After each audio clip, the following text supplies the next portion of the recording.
Captain Jiwon Park stood on the bridge of the Horizon's Promise, staring at the emergency transmission that had just arrived. Her hands gripped the edge of the control panel as she read the message again, hoping she had misunderstood. She had not. Queen Lyrith of the Valerian people had been captured. The Kryn Dominion had taken her during a diplomatic mission gone wrong. Now they planned to execute her in 7 days as a public spectacle, warning to anyone who dared resist their expansion across the galaxy. G1 had met Valerians before.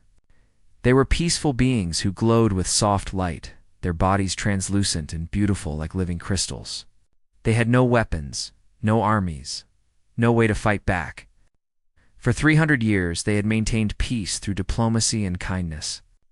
Now, their queen was in the hands of monsters, and the galaxy was doing nothing. Commander Do-Yeon Choi entered the bridge, his face grim. He had seen the same message. "The Galactic Council has refused to intervene," he said quietly. "They say the risk of war is too great. The Kryn military is too powerful." Guan felt anger rising in her chest. So they will let her die? Let an entire species be enslaved because it is convenient. That appears to be the decision, Do-Yeon replied. He paused, then added, "Earth has been advised to remain neutral. Our government does not want to antagonize the Kryn." The bridge fell silent, except for the hum of the ship's engines. Giwan thought about the Valerians she had known. She remembered visiting their homeworld 5 years ago, walking through cities that glowed like dreams. Queen Lyrith herself had welcomed the human delegation, her voice like music as she spoke of friendship between their peoples. "They showed us nothing but kindness," Juan said softly. "When the colony on Titan was hit by that plague, the Valerians sent their best healers. They asked for nothing in return. They just helped because it was right." Dr. Yoonji Kim, the ship's xenobiologist, had been listening from her station. She stood up, her eyes red. "I studied on their homeworld for 2 years," she said. "The Queen personally made sure I felt welcome. She called humans the species who see with their hearts. She believed we were special because we cared about others. And now we are going to prove her wrong?" Giwan asked, looking around the bridge at her crew. Before anyone could answer, the communications officer called out, "Captain, we are getting reports from Earth. Something is happening." The main screen switched to show news broadcasts from across humanity's worlds. In Seoul, thousands of people marched through the streets carrying signs that said "Save Queen Lyrith," and "No one gets left behind" in New York. Protesters surrounded government buildings demanding action. Similar scenes played out in Snow, Paulo, Lagos, Mumbai, Sydney. The reporter on screen was almost shouting to be heard over the crowd. What started as a small demonstration has grown into the largest coordinated protest in human history. People from every nation, every colony, every walk of life are demanding that Earth intervene to save the Valerian Queen. The message is clear. Humanity will not stand by while an innocent dies. Guan watched in amazement as the protests grew larger by the minute. Shop owners closed their businesses to join the march. Students walked out of schools. Even government officials were seen in the crowds. The pressure on Earth's leadership was becoming impossible to ignore. Ambassador Hyun-Woo Lee appeared on a private channel. The old diplomat looked tired but determined. "Captain Park, I need you to return to Luna Station immediately. Bring only officers you trust completely. This is classified." 3 days later, Jiwan stood in a secured briefing room on Luna Station. Around her were a dozen other ship captains, all looking confused about why they had been summoned. Ambassador Hyun-Woo entered with several military officials. "What I am about to tell you is not official," Hyun-Woo began. "Earth's government is publicly staying neutral. We cannot officially go to war with the Kryn Dominion. However, we also cannot ignore the will of our people. We cannot be the kind of humans who do nothing when someone needs help." He pressed a button. A star map appeared, showing the route to the Kryn Fortress world where Queen Lyrith was being held. "We are authorizing a volunteer mission. Anyone who joins will do so of their own choice. Earth will provide support quietly, but if you are captured, we cannot officially acknowledge your mission." Commander Do-Yeon stepped forward. "This will not be easy. The Kryn fortress world is surrounded by defensive satellites and war fleets. A direct assault would fail. We will need volunteers, we will need a clever plan, and we will need luck. One of the other captains spoke up. What about the Valerians? Will they help rescue their own queen? Dr. Yunji answered this time. The Valerians are pacifists. They have no military, no weapons. They physically cannot bring themselves to harm another being. That is why the Kryn chose them as targets. That is why we must help. Giwan looked at the faces around the room. She saw anger, determination, and something else. She saw humans who could not live with the idea of doing nothing. When do we leave? She asked. As soon as we can gather a force, Hyunwoo replied. Word is spreading. Volunteers are already arriving at Luna Station. Military personnel, civilian ship captains, anyone with a ship and the courage to use it. Over the next week, Juwon watched as an incredible thing happened. Ships arrived from across human space. Military frigates joined civilian cargo haulers. Private yachts flew alongside mining vessels. Each ship was crewed by volunteers who knew they might not return.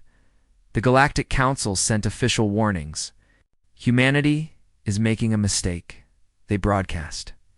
The Kryn Empire is too powerful. This mission will fail and will only bring destruction to Earth. But the volunteers kept coming. A young pilot named Soman Han arrived flying a fighter so modified it barely looked legal. An engineer named Taijin Yoon brought experimental shield technology he had been developing in secret. A cargo ship captain named Jun Hoshin volunteered, quietly mentioning that Kryn raiders had killed his sister years ago. Even more surprising, aliens began arriving to help. Despite their government's official stance, individual aliens came because they believed in what humanity was doing. A Valerian scholar named Thalaron offered his knowledge of Kryn weaknesses. A Kryn engineer named Vix defected, bringing blueprints of the fortress where Queen Lorate H was held. He said he was disgusted by what his people had become. On the final night before departure, Guan walked through the hangar bays of Luna Station. She saw humans working alongside aliens, sharing food, sharing stories, united by a simple idea, that someone was in trouble and needed help. Dr. Yunji found her there. Do you think we can actually do this? The scientist asked. Ji-won thought about Queen Lorate H calling humans special. She thought about the millions of people on Earth who demanded action. She thought about the volunteers who came knowing they might die. I think we have to try, she said. Because if we do not, we are not the people we claim to be. The next morning, the volunteer fleet departed Luna Station. 60 ships of various sizes and capabilities, crewed by humans and aliens who had chosen to fight for a queen they had never met. As they jumped to hyperspace, a message arrived from the Kryn Emperor himself. Send your fleet, it read. We will add human bones to our collection. Your compassion is your weakness. It will be your death. Commander Do Yen read the message aloud on the bridge. When he finished, Lieutenant Soman Han laughed from her fighter cockpit. They think compassion is weakness? They've never seen what humans do when someone threatens our friends. Ji-won looked at the stars streaking past as they traveled faster than light toward Kryn space. She thought about all the times in human history when people were told that caring about others was foolish, that kindness was weakness, that helping strangers made no sense. And every time humans had proven those beliefs wrong, they are about to learn, Guan said quietly, that humanity's greatest strength is that we refuse to leave anyone behind. The volunteer fleet emerged from hyperspace at the edge of the Kryn system. 60 ships hung in the darkness of space, their crews preparing for what came next. Captain Ji-won Park stood on the bridge of the Horizon's Promise, studying the tactical display. The Kryn fortress world of Drakmar glowed red on her screens. Surrounded by hundreds of defensive satellites and patrol ships, Commander Do-yeon Choi pointed to the display. Intelligence reports show the Queen is being held in the central fortress on the main continent. The building is shielded against orbital bombardment and has anti-aircraft defenses covering every approach. The Kryn are expecting a rescue attempt. They want us to come. Lieutenant Soman Han's voice crackled over the communications channel from her fighter. So we are walking into a trap. Sounds like fun, Juan could hear the tension under Summons' joke. The young pilot had earned a reputation for reckless flying, but Guan had seen her personnel file. Salman was reckless because she was good enough to take risks others could not. Focus, Lieutenant. We need you sharp for this. Engineer Taijin Yun brought up a holographic projection of the fortress. He had been working non-stop since they departed Luna Station, analyzing every piece of data they had. The fortress has 3 layers of shields. The outer shield protects against ship weapons. The middle shield blocks teleportation and most scanning. The inner shield is specifically designed to Akin Valerian biology. Queen Lee Wraith is probably very sick by now. Dr. Yoonji Kim looked worried. Valerians draw strength from hope and connection to their people. If she has been isolated and cut off, she could be dying even without physical torture. We may not have much time. Ambassador Huan Wu-Li, who had insisted on joining the mission, spoke up. The Kryn Emperor has been broadcasting messages across the galaxy. He is treating the execution like entertainment. He wants everyone to watch Queen Lee Wraith die. He thinks it will break the spirit of anyone who opposes him. Then we will break his, Juan said firmly. She turned to address all the ship captains over the fleet-wide channel. Listen carefully. We are about to attempt something that most of the galaxy thinks is impossible. The Kryn have more ships, better weapons, and home advantage. But they are making the same mistake that many have made about humanity. They think that because we care about others, we are weak. They think compassion makes us soft. She paused, looking at the faces of her crew. They are wrong. Our compassion is what makes us dangerous. It is what brought us across the galaxy for someone we never met. It is what united Earth for the first time in our history, and it is what will help us win today. Because while the Kryn fight for conquest and glory, we fight for something much stronger. We fight because it is right. The fleet channel erupted, with voices showing agreement. Juan smiled slightly, then gestured to Doyan. The commander brought up the battle plan they had spent days creating. We will use a 3-part strategy, Doyan explained. First, we need to draw the Kryn fleet away from the fortress world. A large group of volunteer ships will attack their orbital defense platforms. This will look like our main assault, and the Kryn will respond with their war fleet. Gunho Shin, the cargo captain whose sister had been killed by Kryn raiders, volunteered immediately. My ship is not fast, but she is tough. We can take a beating and keep fighting. Use us in the first wave. Doyan nodded with respect. Thank you, Captain Shin. While the space battle occupies their attention, a small team will infiltrate the fortress using stealth technology. Sergeant Minji Kong will lead the ground team. She has more experience in hostile insertion than anyone in the fleet. Sergeant Minji Kong appeared on screen from the assault shuttle where her team was preparing. Her face was painted with combat camouflage, her expression calm and focused.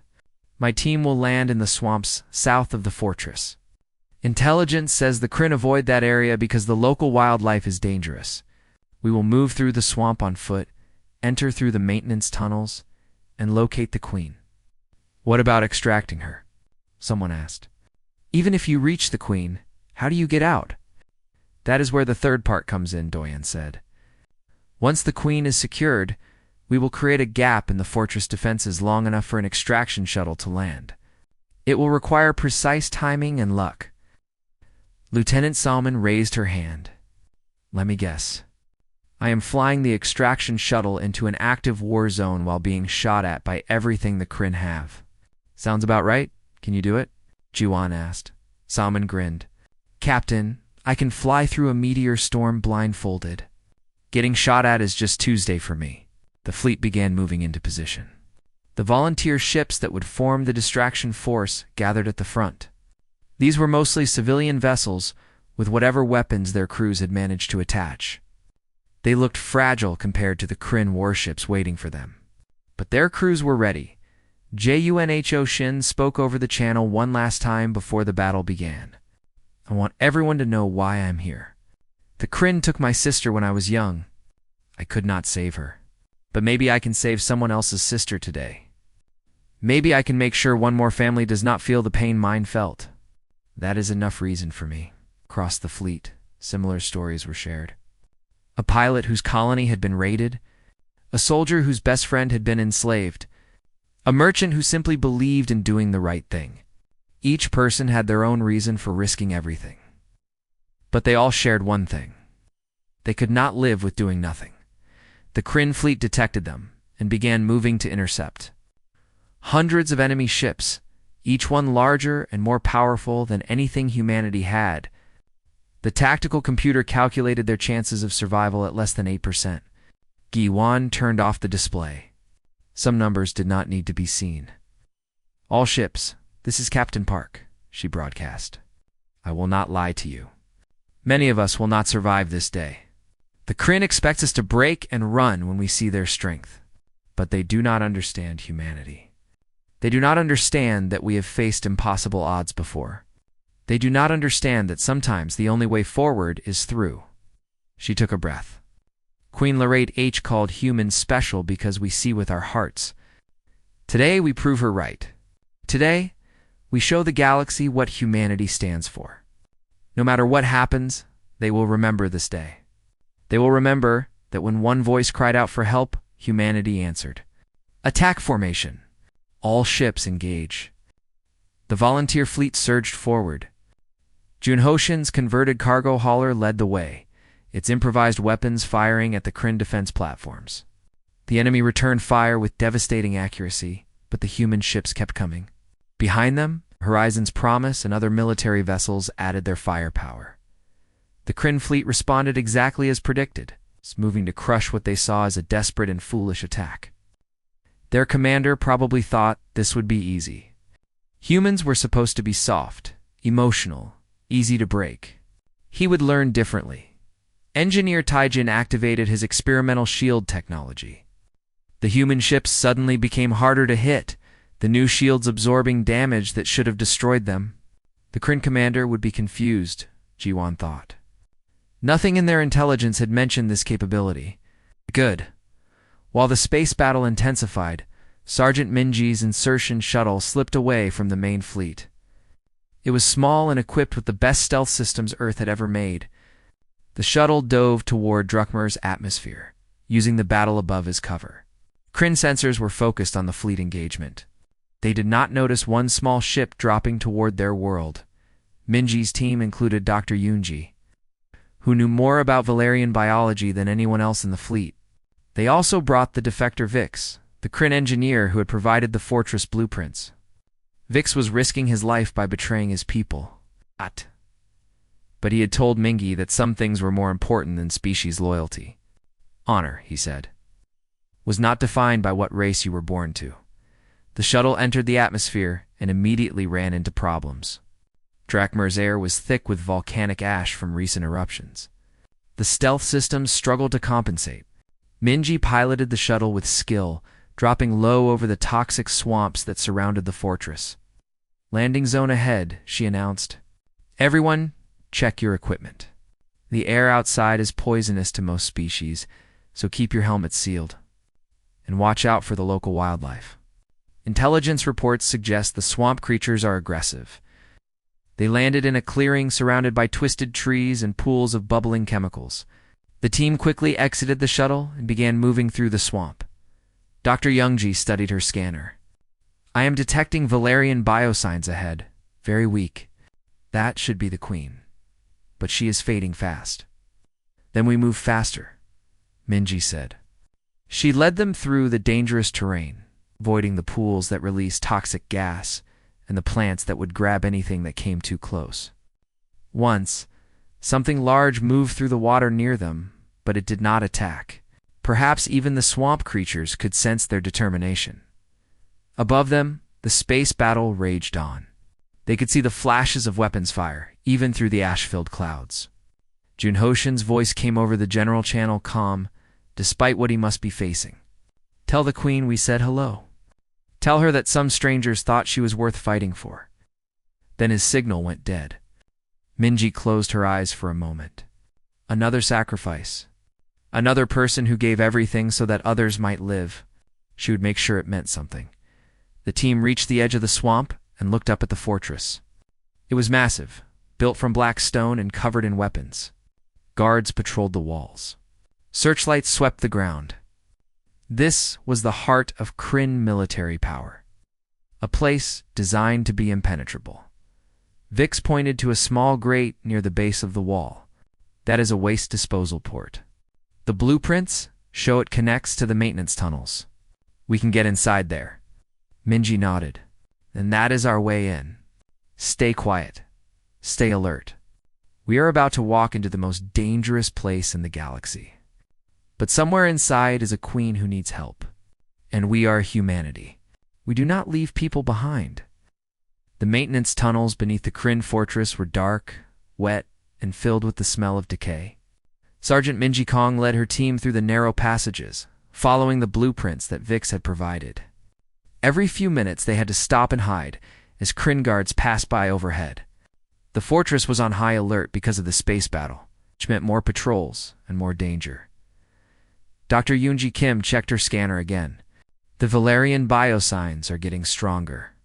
We are close now. But Captain, she is very weak.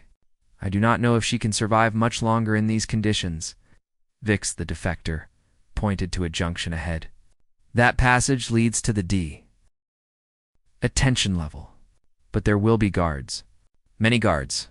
The Kryn Emperor himself is probably already there, preparing for the execution that was supposed to happen tomorrow. He will not let the Queen out of his sight. Minji considered their options. There were 5 people trying to infiltrate the most secure military facility in Kryn space. The odds were terrible. But then again, the odds of the entire mission had been terrible from the start, and they had made it this far. Above them, in orbit. The space battle was not going well for the human fleet. Captain Jiwon Park watched as another volunteer ship exploded, its crew dying to give the infiltration team more time. Gun Ho Shin and his converted cargo hauler had taken massive damage, but he kept fighting. Ramming his dying ship into a Kryn battlecruiser to create an opening for other human vessels. Captain. We cannot hold this position much longer, Commander Doyon reported. His voice was steady, but Jiwon could hear the strain. We have lost 30% of our ships. The Kryn are starting to break through our formations. Engineer Taijin was working frantically at his station, trying to keep the experimental shields functioning. The shield generators are overheating. We are pushing them beyond their design limits. I can give you maybe another 10 minutes before they fail completely. Guan made a decision. All remaining ships form a defensive sphere around Drachmer's upper atmosphere. We are going to start planetary bombardment. Target the fortress shields. We need to create enough chaos down there that our team can extract the Queen. Lieutenant Soman Han was ready in her extraction shuttle, hiding behind one of Drachmer's moons. Captain, I am standing by. Just tell me when to go in. Not yet, Juon said. Wait for the signal from Sergeant Minji. If you go in too early, you will be shot down before you reach the landing zone. Deep in the fortress, Minji's team had reached the detention level. They crouched in the shadows, watching as Kryn guards moved back and forth. In the center of the room was a cell made of energy fields. Inside, barely visible through the harsh light, was Queen Lyrith. The Queen looked nothing like the glowing, beautiful being that Dr. Yoonji remembered. Her light was almost gone, her translucent form gray and fading. The cell was designed specifically to torture Valerians, cutting them off from all emotional connection and hope. It was killing her slowly. We need to get to that cell, Minji whispered. But there are too many guards. We will never make it across the room without being seen. Vic studied the guard patterns. The Kryn are efficient but predictable. They follow the same patrol routes every time. If we time it right, there is a gap of approximately 8 seconds when no guards can see the cell. We would need to move very fast. Dr. Yoonji looked at the Queen, her heart breaking. Even if we reach her, I do not know how to shut down that cell. The technology is Kryn military grade. It would take hours to hack through the security, and we do not hack it, Mingi said. She pulled out a shaped explosive charge. We blow it. The blast will alert every guard in the fortress, but we will have the Queen. Then we run. It was a terrible plan, but it was the only plan they had. Minji waited, counting the seconds as the guards moved through their patterns. When the gap appeared, she moved with incredible speed across the open floor. Her team followed, each person knowing that if they were spotted, They would all die. They reached the cell just as a guard was turning around. Vix threw something that made a noise on the other side of the room. The guard went to investigate, giving them precious extra seconds. Mingy attached the explosive to the energy field generator and set a 3-second timer. "Everyone down!" she shouted. The explosion was deafening. The energy field collapsed, and alarms began screaming throughout the fortress. Mingy rushed into the cell and found Queen Lorate H lying on the floor, barely conscious. Up close, the Queen looked even worse. Her light was almost completely gone. "Your Majesty, we are here to rescue you," Mingy said, trying to lift the Queen. "Can you walk?" The Queen's eyes opened slightly. Her voice was so weak it was almost impossible to hear. "Why did you come?" "Your people owe mine nothing." "That is exactly why we came," Mingy replied. "Humanity does not help people because we owe them. We help because it is right." Kryn guards were already rushing toward them. Mingy's team formed a defensive position, firing their weapons at the approaching soldiers. Vix fought alongside them, tears streaming down his face as he shot at his own species. "I am sorry," he kept saying. "I am sorry for what my people have become." Dr. Yunji knelt beside the Queen, scanning her quickly. "She is dying. Not from injuries, but from despair. Valerians need emotional connection to survive. She has been cut off for too long." "Then give her connection," Mingy said, still firing at the guards. "You studied with the Valerians. You know how their minds work. Share your emotions with her." Yonji had never tried this before, but she had no choice. She placed her hands on the Queen's fading form and opened her mind, sharing everything she felt. The fear of this mission, the determination to save a friend, the memory of studying on the Valerian homeworld and feeling welcomed, the hope that they might succeed, the love for her fellow humans who had risked everything to be here, and most of all, she shared the knowledge that millions of humans on Earth had demanded this rescue, that people who had never met Queen Lirith cared whether she lived or died, that across human space, strangers were risking their lives because one alien needed help. Queen Lirith began to glow again. Faintly at first, then stronger. The connection was working. The Queen was feeling the collective hope and compassion of an entire species. "They came for me," the Queen whispered, her voice growing stronger. "Strangers came for me." The fortress shook as Captain Jiwan's orbital bombardment began. The shields protecting the detention level started to flicker. More Kryn guards poured into the room, and Minji's team was running out of ammunition. They were trapped with no clear way out. Then Vix did something unexpected. He stepped into the center of the room and shouted in the Kryn language. The guards stopped, confused. Vix was one of them, wearing the markings of a high-ranking engineer. He began speaking rapidly, and while Minji could not understand the words, she understood the meaning. Vix was buying them time. He's telling them that he will deactivate the self-destruct you supposedly triggered. Dr. Yunji translated, her universal translator working. "He is saying that if they shoot, the entire fortress will explode." It was a bluff, but the guards hesitated. That hesitation gave Minji's team the opening they needed. They began moving toward the exit, carrying the Queen between them. Vix stayed behind, still talking, still lying to his own people to give the humans time to escape. "Vix, come on," Minji shouted. The Kryn engineer looked back at her and smiled. "Tell the galaxy that not all Kryn are monsters. Tell them some of us still remember honor." Then he sealed the door between them, locking himself in with the guards. Minji heard the sound of weapons fire from the other side of the door. She wanted to go back, wanted to save Vix, but she had a mission to complete. She had a Queen to rescue. She forced herself to keep moving.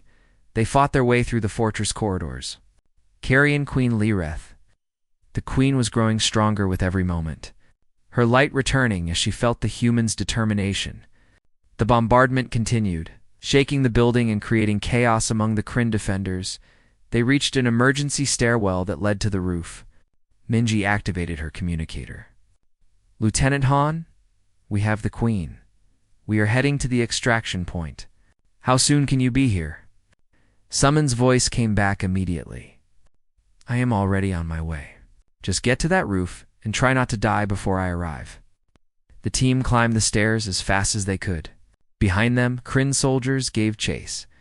The fortress was falling apart around them as the orbital bombardment damaged critical systems. Lights flickered and walls cracked. It felt like the entire building might collapse. They burst through the door onto the roof, just as the Kryn Emperor himself appeared from another entrance. He was massive, twice the size of a normal Kryn, covered in battle scars and wearing armor that gleamed even in the smoke-filled air. His eyes burned with rage when he saw the humans and the Queen. "You dare steal what is mine," he roared. "You insects think you can challenge the Kryn Empire?" Queen Leerith, supported by Dr. Yunji, looked at the Emperor with sudden strength.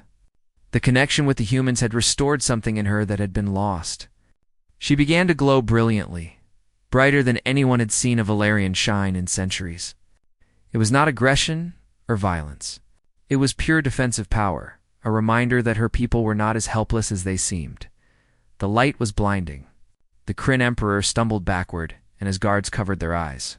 In that moment, Summon's extraction shuttle screamed overhead, pursued by dozens of Kryn fighters. The shuttle performed an impossible maneuver, spinning in midair to land on the roof while still firing at its pursuers. "Get in, get in, get in." Summon shouted over the communicator. Minji's team ran for the shuttle. Carrying the Queen, the Kryn Emperor recovered and raised his weapon. But Queen Leerith released another burst of light that knocked him off his feet. The humans reached the shuttle and scrambled aboard. Orsaments reached the roof. Enemy fighters swarmed around them, firing everything they had. Salman flew like she had never flown before, dodging and weaving through the attacks. "Hold on to something," she yelled. "This is going to be rough." The shuttle climbed toward orbit, chased by an entire swarm of Kryn fighters. Above them, what remained of the human fleet waited. Captain Jiwan saw them coming and ordered all ships to provide covering fire. "Welcome back, Sergeant," Jiwan said over the communicator. "Did you get her?" Minji looked at Queen Leerith, who was glowing stronger with each passing moment. "Yes, Captain. We got her. And she is going to be okay." Lieutenant Soman Han pushed her shuttle to its absolute limits as Kryn fighters swarmed around her. Every alarm in the cockpit was screaming, warning her that the engines were overheating and the shields were failing. She ignored them all, focused only on reaching the safety of the human fleet above. Come on," she muttered, pulling the controls hard to dodge another missile. Behind her, Sergeant Minji Kong held Queen Leerith steady as the shuttle shook violently. The Queen was glowing brighter now, her strength returning, but she was still weak from her imprisonment. "Captain?" Jiwan Park watched from the horizon's promise as Summon's shuttle climbed toward them through a storm of enemy fire. "All ships, provide covering fire for that shuttle. Do not let a single shot get through." What remained of the volunteer fleet opened fire. Human ships that were already damaged, their crews exhausted from hours of fighting, found new energy. They positioned themselves between the shuttle and the Kryn fighters, taking hits meant for Salmon, one by one. Volunteer ships were destroyed, protecting that single small shuttle carrying the Queen.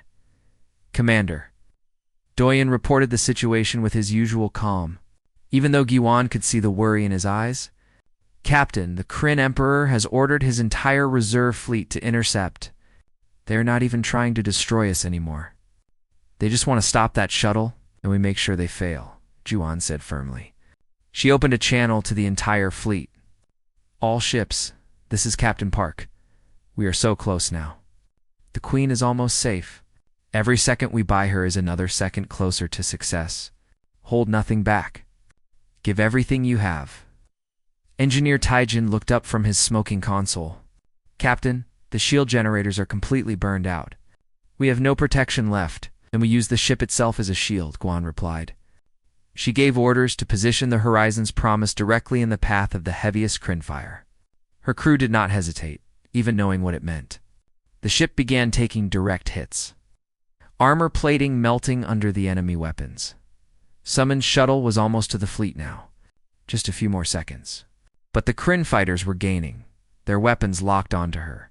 She could see the targeting indicators showing that the next salvo would destroy her shuttle. There was nowhere left to dodge. Then something unexpected happened. Ships began dropping out of hyperspace all around them. Not Kryn ships. These were vessels from dozens of different species, arriving from across the galaxy. A Valerian civilian transport positioned itself directly in front of Summon's shuttle, taking the Kryn fire. More ships appeared, forming a protective wall. Ambassador Hyunwoo stood up in shock. I do not believe it. Those are Galactic Council species. They are not supposed to be here.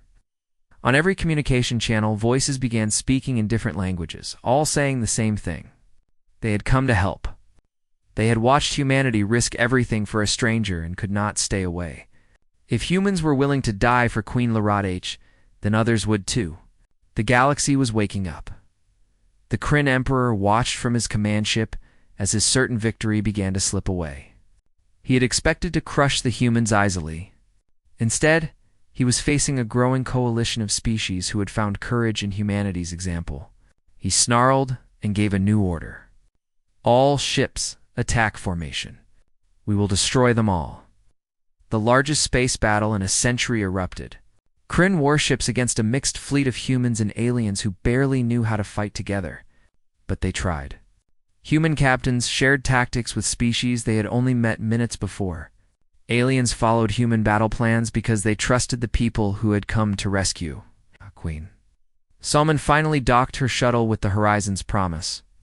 The moment the doors opened, medical teams rushed in to help Queen Larat H. Dr. Yoonji Kim stayed by the Queen's side, monitoring her condition. She is stable now. The connection with so many species fighting for her is giving her strength. I think she is going to survive. Act Queen Larat reached out and touched Yoongi's hand. Thank you, she whispered. Thank you for showing the galaxy what compassion truly means. On the bridge, Juan was coordinating the battle when a new signal appeared on the sensors. More ships were arriving, but these were different. These were official Galactic Council peacekeeping forces. Guan felt hope surge in her chest. The Council had finally decided to act. The Council Fleet Commander opened a channel. This is Commander Roloth of the Galactic Council, Peacekeeping Force. We have authorized intervention under emergency protocols. Kryn forces, you are ordered to withdraw immediately or face the combined might of the Council. The Kryn Emperor refused. His pride would not allow retreat, even facing impossible odds. The Kryn Empire bows to no one. We will fight until he never finished. A missile from a damaged human ship, piloted by a volunteer who was already dying, struck his command vessel. The ship exploded in a brilliant flash of light. The Kryn fleet, suddenly leaderless and facing overwhelming opposition, began to retreat. The battle was over. Humanity had won. But the cost had been terrible. 40 of the original 60 volunteer ships were destroyed or too damaged to ever fly again. Thousands of humans and aliens had died to save one queen. The victory felt hollow as Jiwon looked at the casualty. Reports Ambassador Hyunwoo placed a hand on her shoulder. They knew the price when they volunteered, and they believed it was worth paying. Do not dishonor their sacrifice by questioning their choice. Over the next hours, the fleet began the long journey back toward Valerian space. Queen Leorath had requested to visit each ship personally to thank the crews who had saved her. Despite her weakness, despite Dr. Yoonji's protests, she insisted G1 accompanied the Queen as she moved from ship to ship. They visited the wounded in medical bays. They stood in silence before the empty chairs where crew members had died. The Queen glowed softly, sharing comfort and hope with everyone she met. She did not just thank them. She made sure they knew their sacrifice had meaning. On one damaged cargo hauler, they found the crew memorial wall where names had been written in marker. At the top was Captain Jun Hoshin. He saved his sister today. The Queen asked about him, and the surviving crew members told his story. How he had lost his sister to Kryn raiders years ago. How he had volunteered knowing he probably would not survive. How his last act had been to ram his dying ship into an enemy vessel to protect others. Queen. Leroth touched the wall where his name was written. I will remember him. I will remember all of them. The Valerians will tell their stories for 1,000 generations. No one who died today will be forgotten. They arrived at the Valerian homeworld 3 days later. The entire planet seemed to be glowing as billions of Valerians gathered to welcome their queen home. The human fleet was met not with simple gratitude, but with something deeper. The Valerians had changed. Their time of absolute pacifism was over. Queen Lee Wraith addressed her people and the galaxy from the landing platform. Her voice was strong again, her light brilliant. Cameras from across known space broadcast her words. My people, I have seen something remarkable. I have seen what happens when compassion is combined with courage. For centuries, we believed that peace meant never fighting, never taking sides, never risking ourselves for others. But humanity has taught us that true peace is not the absence of conflict. True peace is the presence of justice. She gestured to the human fleet. These people came for me when no one else would. They risked their lives for a stranger because it was right. They lost friends and family to save mine. They showed us that standing by while others suffer is not pacifism. It is complicity. The Queen's light pulsed with emotion. The Valerians will not forget this lesson. We will not become warriors. That is not our nature, but we will stand with those who fight for justice. We will support those who protect the innocent. We will never again watch from the sidelines while others suffer. Across the galaxy, the speech was heard and debated. Some species were inspired. Others were concerned. But none could ignore what had happened.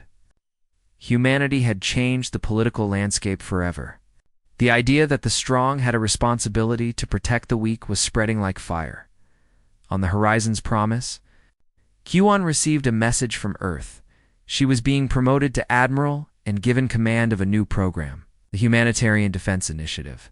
Earth was formalizing what the volunteers had done, creating an official force dedicated to protecting those who could not protect themselves. Commander Doyan congratulated her. So our government is making it official. We are now the galaxy's protectors, not protectors, Juan corrected. Helpers. We do not protect people because they are weak.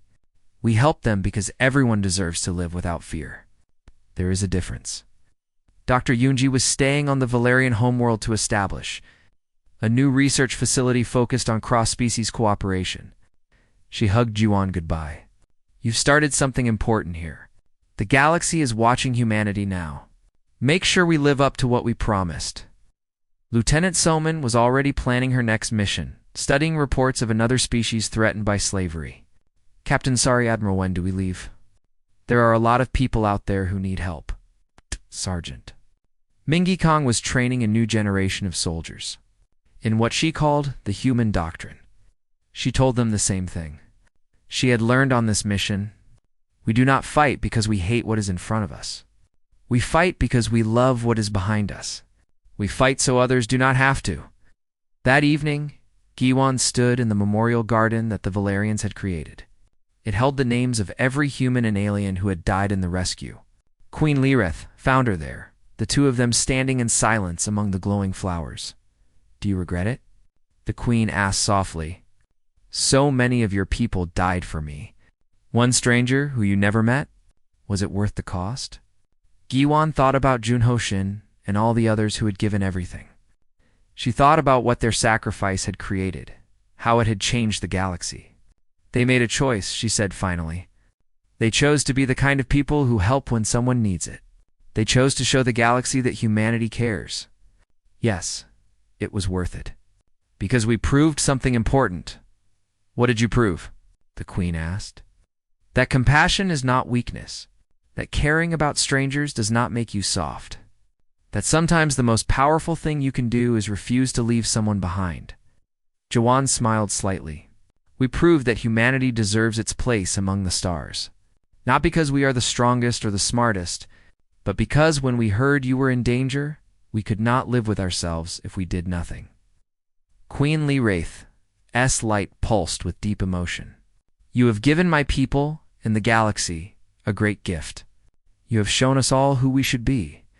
6 months had passed since the rescue of Queen Lorraine H. Admiral Jiwan Park stood on the observation deck of the new Unity Station. watching ships from dozens of species dock at the massive facility. What had started as a desperate rescue mission had grown into something far larger. The galaxy was changing. Humanity was at the center of that change. Commander Do Yan Choi approached with a datapad full of reports. Admiral, we have received 73 new requests for assistance this week alone. Species being threatened by raiders, colonies facing natural disasters, refugees needing transport. Everyone seems to think humanity will help them. Guan took the datapad and scrolled through the requests. Each one represented people in trouble, beings who needed help. And they are right to think that. We will help them. That is who we are now. The Humanitarian Defense Initiative had grown rapidly. What began as a volunteer fleet was now an official organization with ships, trained personnel, and support from dozens of allied species. Earth's government had committed enormous resources to the project, understanding that humanity's reputation across the galaxy depended on living up to their promise. Dr. Yunji. Kim arrived on Unity Station that day. Returning from the Valerian homeworld where she had been working, she looked tired but happy. Admiral, you should see what is happening on Valeria. The Valerians have established something they call the Hope Network. They are using their emotional connection abilities to help traumatized refugees from war zones. Species that the Kryn and others have broken are being healed. And they learned this from us? Juan asked. They learned it from watching humanity refuse to give up on them, Yonji replied. Queen Lireth says that before the rescue, the Valerians saw themselves as weak. Now they understand that compassion is a form of strength. They are finding new ways to help that do not require violence. Lieutenant Somin Han was already preparing for another mission. She had become something of a legend, the pilot who could fly through anything. Young pilots across human space wanted to be like her. But Salman stayed humble, always remembering the volunteers like Junho Shin who had not survived the first mission. She found Giwan in the command center. Admiral, I am taking a team to the Korvath sector. There is a colony there being raided by pirates. Local authorities requested our help. Be careful, Juan said. And remember, we are not conquerors. We are helpers. Make sure the locals understand that, Salman grinned. Yes, ma'am. We go in, we stop the bad guys, we leave. No occupation, no control. Just help and then goodbye. I know the drill. Ambassador Huan Wu Li was negotiating a new treaty that would formalize humanity's role in galactic affairs. He met with representatives from the Galactic Council, trying to create a framework that allowed intervention when needed but prevented abuse of power. It was delicate work, balancing humanity's desire to help with other species' sovereignty. The council is still divided, Hyunwoo told Jiwon during one of their meetings. Some species love what we are doing. They call us the conscience of the galaxy. Others are suspicious.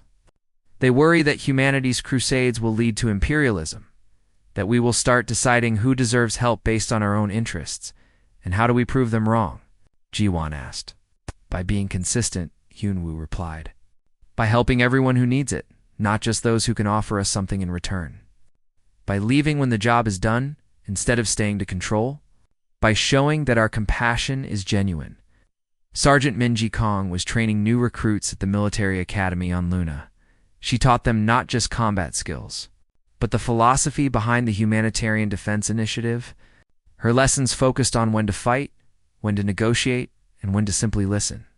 She told them stories of the Queen's rescue, making sure they understood what they were joining. We are not heroes, she told her students. Heroes are people in stories. We are just people who decided that we could not watch others suffer. You will face impossible choices. You will see terrible things. Sometimes you will fail. But you will always try. That is what makes us human. One of her students asked a difficult question. Sergeant, what if we have to choose who to help? What if two people need us at the same time and we can only save one? Minji was quiet for a moment. That is the hardest part of this job. You will face that choice. When you do, you make the best decision you can with the information you have. Then you live with it.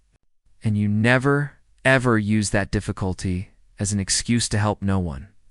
News broadcasts across the galaxy tracked humanity's actions.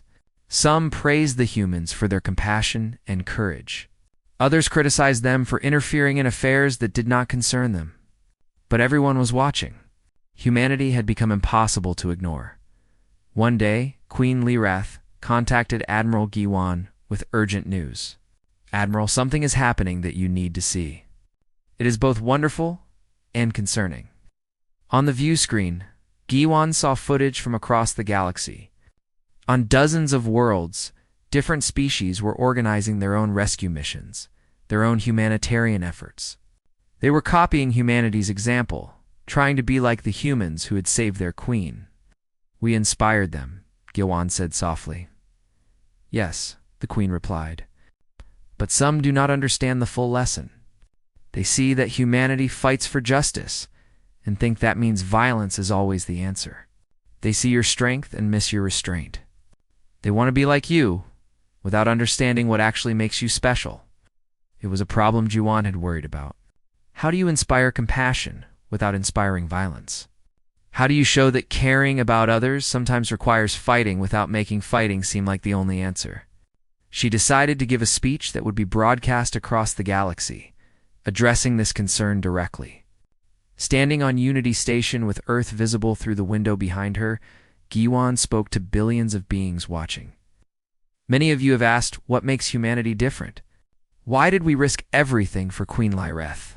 Why do we continue to help strangers across the galaxy? Some think it is because we are warriors who love to fight. They are wrong." She paused, choosing her words carefully. "Humanity fights when we must because we cannot stand by while innocent people suffer. But fighting is not what we love. It is not what defines us. What defines us is that we see a stranger in trouble and think I should help instead of not my problem. What makes us special is that we believe everyone deserves kindness, regardless of what they can offer us in return." Giwan gestured to the stars. "To all the species watching, if you want to be like humanity, here's what you should do. Before you fight, try to talk. Before you judge, try to understand. Before you take, try to give. And most importantly, when you see someone who needs help and you have the ability to help them, do not calculate the cost or benefit. Just help. That is the human way." The speech was replayed millions of times. Historians would later say it was the moment humanity completed its transformation from a single planet species to a true galactic civilization. Not through conquest or colonization, but through defining what they stood for.